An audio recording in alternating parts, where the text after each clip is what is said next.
Hello and welcome to Foundations for Algebra, Unit 4A, Lesson 4.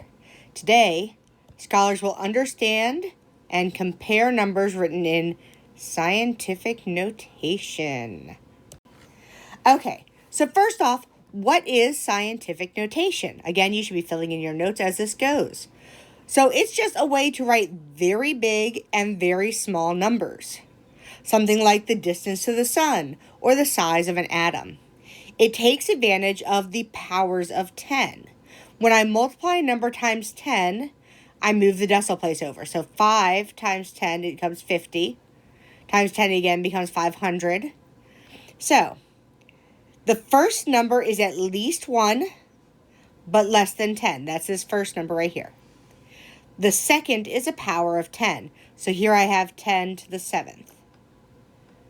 Notice that on this one below it, you can see a negative exponent.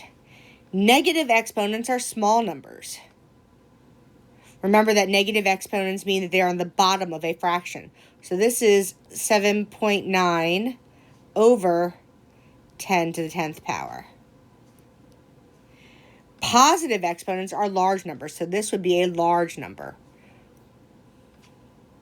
And we'll get into how to go back and forth between scientific notation and the next one. Right now, I just want you to recognize scientific notation. What does it look like on a calculator? So, on a calculator, depending on what your calculator looks like exactly, these are some of the options. Here you see, this means 8.3521 times 10 to the negative 4th. The E means exponent. On this calculator screen down here, they actually show the 10 and then a 2. So that would be 4.76 times 10 to the second power. And this last one up here, again, you see the little 10. That is 7.88 times 10 to the second power. So it looks a little bit different on each calculator. Many of them use the E. Some of them actually have a little times 10. Okay, so now let's talk about how we compare numbers in scientific notation. So the first thing we are going to look at when we're looking at comparing these numbers is what is our exponent? The larger the exponent, the greater the number.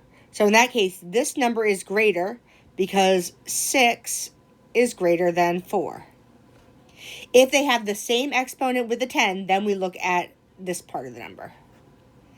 Next question is how many times greater? Well, this is 4 times 10 to the 4th power. This is 4 times 10 to the 6th power. So this one is 10 to the 2nd power greater. Okay? Which is 100 times greater. Because it's 10 to the 2nd power greater. Okay. Now let's look at these. Let's compare these numbers in scientific notation. Again, the first thing you look at is your exponent. So for this first one, I have an exponent of 8 and an exponent of 4. So I know 8 is greater than 4.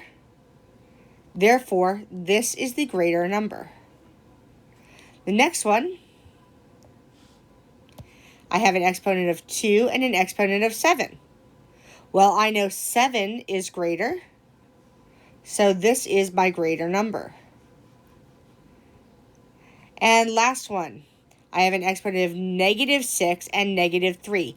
Now remember, when we're talking about greater than or less than, we're talking about the ones that are further left or right on the number line. So remember, if I have a number line, negative 6 is here, 0 is here, negative 3 is here. So negative 3 is actually greater than negative 6. So that number is greater. Again, we look at the exponent of our 10 first. If it's the same, then we look at the other number. So let's look at this situation. The table shows the surface temperatures of 5 stars. It's a little smaller so that I can see the whole thing. Sorry. So we are asked 2 questions. Which star has the highest surface temperature? So we're looking for the highest surface temperature. So we're looking for the one that has the highest. So I have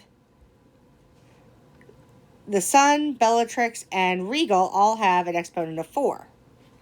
But I can see that Bellatrix has a 3.8, the Sun has a 1.1, and Regal has 2.2. So therefore, Bellatrix has the highest surface temperature. Then we look for our lowest surface temperature. The lowest surface temperature, I see that I have Betelgeuse has an exponent of 3, and so does Aldebaran. It also has an exponent of 3. But 6.2 is less than 7.2, so Betelgeuse is the lowest surface temperature. Okay, so go ahead and work on your classwork and your IXL, and I will see you in class.